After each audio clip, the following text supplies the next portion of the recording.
Olá, educandos, sejam muito bem-vindos. Você, educando do ensino regular diurno, você, educando do ensino regular noturno, você da educação de jovens e adultos, sejam todos bem-vindos à nossa aula de Química, a nossa aula do REAMP. Essa aula, hoje nós vamos tratar sobre temas soluções. O meu nome é professor Leonardo Medeiros e juntos vamos abordar esse assunto tão importante na Química. Essa aula ela trata de um aprofundamento do temas soluções. Bom, temos como objetivos dessa aula compreender informações contidas nos rótulos referentes às concentrações das soluções. Temos como objetivos reconhecer essa relação entre a quantidade de massa e o volume envolvido nas soluções.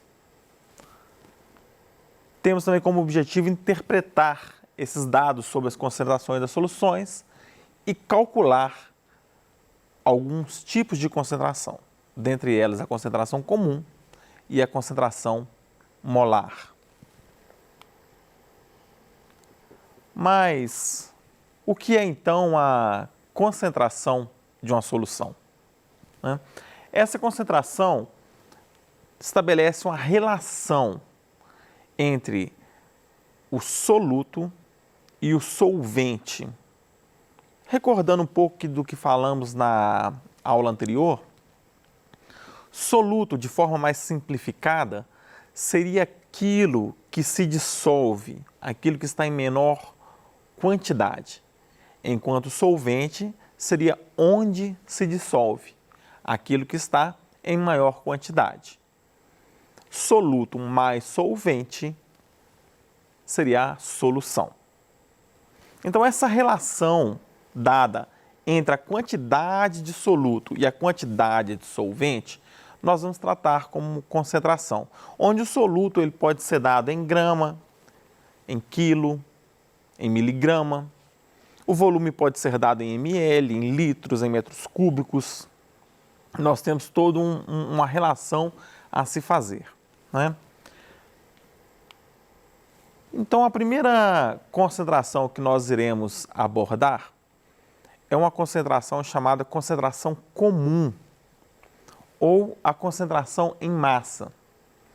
Essa concentração, ela estabelece uma relação entre a massa do soluto e o volume da solução.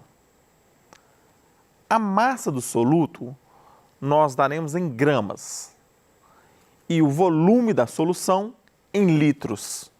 Então, quando tratarmos de concentração comum, estamos automaticamente tratando o soluto em gramas e o volume da solução em litros. Nós podemos relacionar isso de uma forma matemática, né? E a forma matemática seria a concentração é igual a massa dividido pelo volume.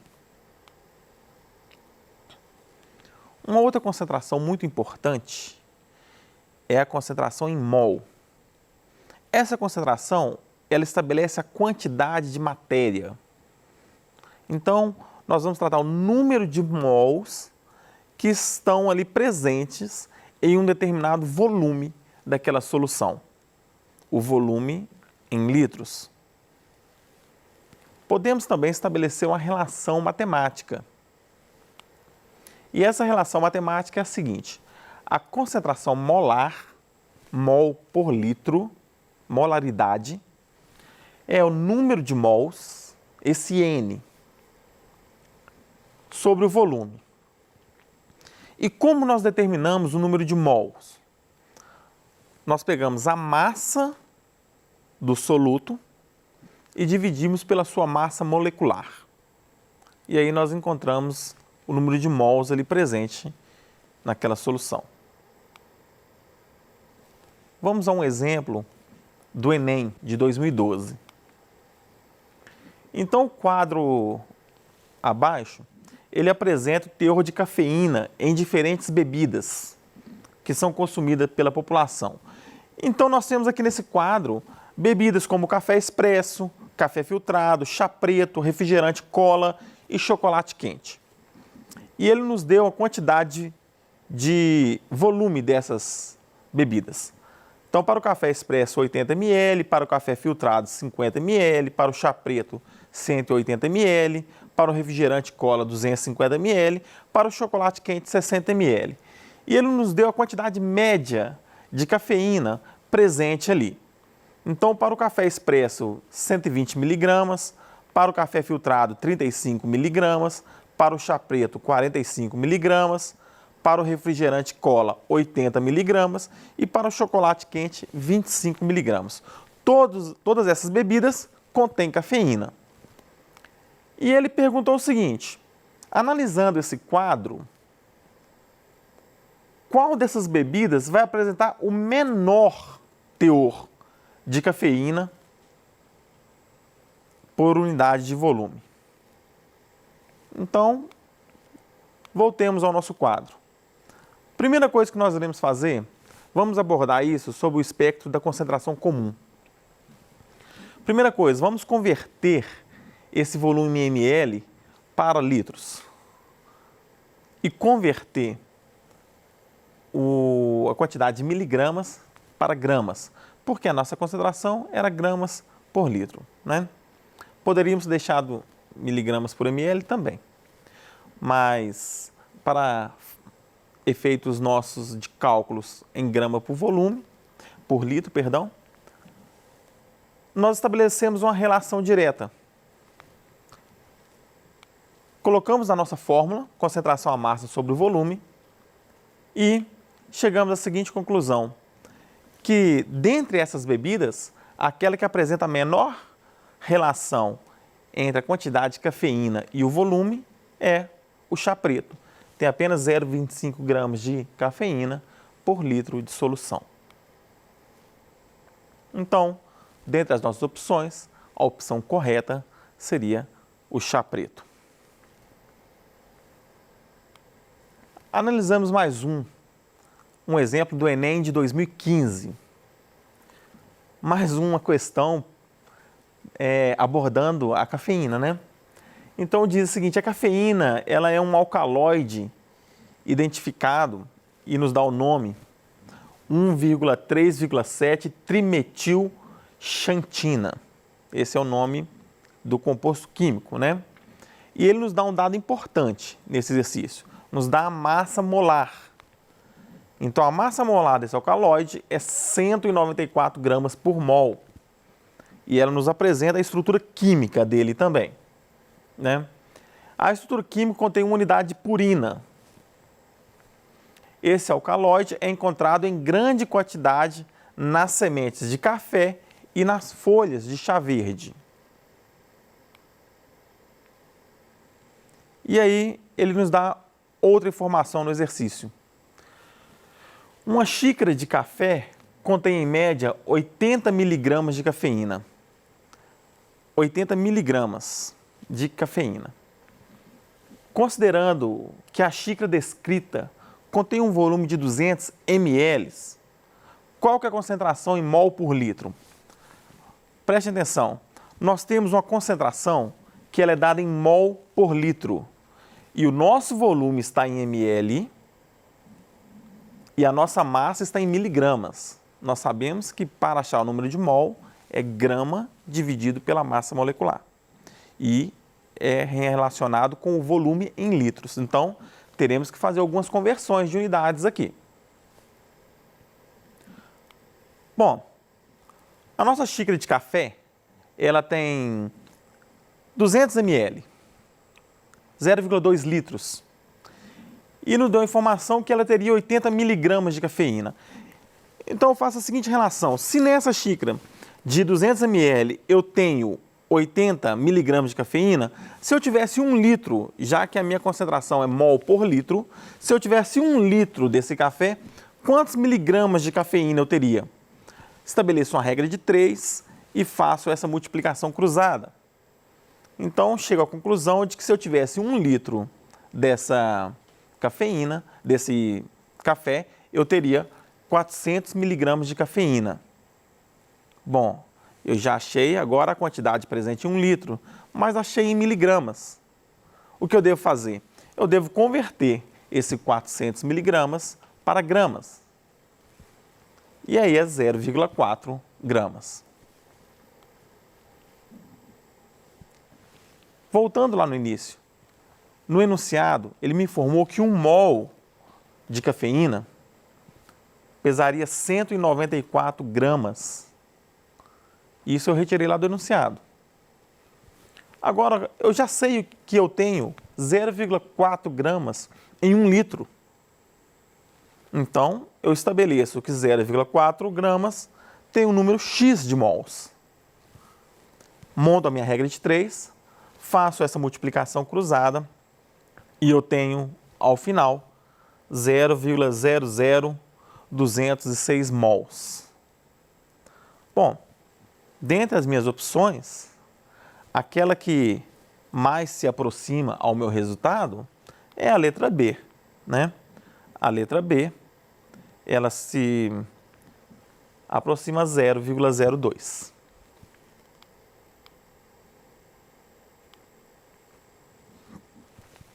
Vamos usar mais um exemplo, o exemplo do Enem do ano de 2010. E agora ele traz um outro conceito, que é o seguinte: ao colocar um pouco de açúcar na água e mexer até a obtenção de uma só fase, ou seja, estamos dissolvendo até a obtenção de uma só fase, né? Quer dizer que todo o açúcar pode ser dissolvido ali. No enunciado não nos fala se chegou no limite, mas nós temos aí uma solução que ela pode estar insaturada ou, se chegou ao limite, solução saturada. Tá? Prepare-se uma solução. O mesmo acontece ao se adicionar um pouquinho de sal à água e misturar bem, até dissolver totalmente. Uma substância capaz de dissolver o soluto, ela é denominada solvente. O enunciado traz esse conceito que nós já vimos na aula anterior e abordamos no início dessa aula, que onde se dissolve, nós chamamos de solvente. E aquilo que nós dissolvemos, no caso aqui, o açúcar ou o sal, nós chamamos de soluto. A figura a seguir ilustra essa situação. Então, ele mesmo nos dá a informação, né, de que eu vou adicionar algo ao solvente, aqui poderia ser o sal ou o açúcar, né? E esse conjunto soluto e solução, soluto e solvente, é a solução. Toda essa informação ele nos deu no enunciado. Suponha que uma pessoa, para adoçar o seu cafezinho, ela tenha utilizado 3,42 gramas de sacarose, de massa molar igual a 342 gramas por mol. Olha, nesse momento, nós temos que retirar do enunciado essas informações. 3,42 gramas é o que eu vou dissolver, é o meu soluto. E 342 gramas é a massa molar. Se eu dividir a massa do soluto pela massa molar, eu obtenho o número de mols. Para uma xícara de 50 ml. Então, a minha unidade é mol por litro. Ali está em ml, né? No final, eu tenho ou que fazer a conversão ou utilizar naquela regra matemática que me dará o resultado em litros. Qual que é a concentração final em mol? Mol. Então, eu peguei lá, para achar o número de mol, a massa do soluto, dividi pela massa molar daquele soluto. Me foi dado no enunciado. E eu obtive que naqueles 50 ml ali, eu teria 0,01 mol de sacarose presente. Então, a minha concentração molar, nós estamos tratando de mol, é igual ao número de mols dividido pelo volume. Eu já achei o número de mol aqui. E eu tenho o volume, 50 ml.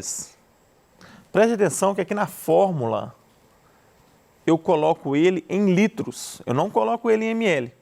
Porque o resultado final meu é a concentração em mol por litro. E eu obtenho o resultado de 0,2 mols por litro. Bom, vejamos então mais um exemplo. Esse exemplo está do Enem 2021, aplicado no início do ano. A sacarase, ou invertase, é uma enzima que atua no intestino humano, hidrolisando o disacarídeo sacarose, aquilo que nós vimos no exercício anterior. Ela hidrolisa esse disacarídeo, transformando em monossacarídeos, glicose e frutose. Em um estudo cinético da reação de hidrólise da sacarose, e ele nos dá a fórmula da sacarose.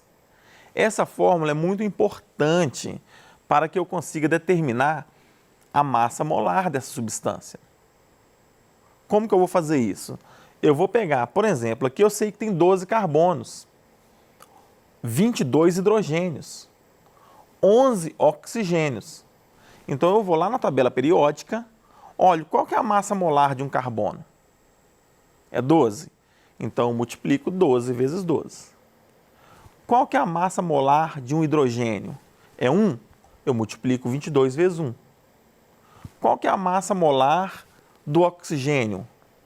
É 16. Então eu multiplico 11 vezes 16. E assim eu tenho o resultado de qual que é a massa molar desse composto. Então ela informa que foram dissolvidos 171 gramas de sacarose em 500 ml, meio litro, né? Observou-se que a cada 100 minutos de reação, a concentração da sacarose era reduzida à metade, qualquer que fosse o momento escolhido para o tempo inicial. E ele nos dá as massas molares aqui, como eu disse no exemplo anterior. Qual que é a concentração da sacarose depois de 400 minutos do início da reação? E nós temos aqui as opções. Bom, primeiro passo. Eu vou determinar que eu tenho 171 gramas de sacarose em 500 ml de água. A minha concentração é mol por litro. Então, eu faço essa relação para 1 litro, ou seja, 1000 ml. Estabeleço a regra de 3 e se eu tiver 1 litro, eu terei 342 gramas de sacarose. Já achei a quantidade que eu teria em 1 litro. Bom, eu fiz aquele cálculo e achei a massa molar da sacarose, que é 342 gramas por mol. Bom, se eu tenho 342 gramas de sacarose e ela é 342 gramas, quer dizer que eu tenho 1 mol de sacarose em 1 litro de solução, né? E ele me falou que a cada 100 minutos, essa concentração ela cai pela metade. Bom, aí tem uma pegadinha na interpretação desse exercício. Por quê? Eu tenho que passar a contar do tempo zero. No tempo zero, eu tenho 100% do meu composto ali. O tempo 1 é onde se passou 100 minutos do início, né? Se passaram 100 minutos. E a quantidade cai 50%. Mais 100 minutos, mais 50%. Mais 100 minutos, mais 50%. E assim sucessivamente até chegar aos 400 minutos, onde eu terei 6,25%. Fazendo essa relação, 6,25%, a minha opção é a letra B, a opção de resposta. Então, caros estudantes, hoje nós vimos um pouco sobre a interpretação de dados sobre concentrações de soluções, a concentração molar, a concentração comum, né? As duas concentrações. Vimos que um estabelece mol por litro e a outra gramas por litro. E os procedimentos para efetuar os cálculos. Agradeço a companhia de todos, desejo que vocês continuem nessa trajetória de estudos e Tenham ótimos estudos. Até a próxima aula.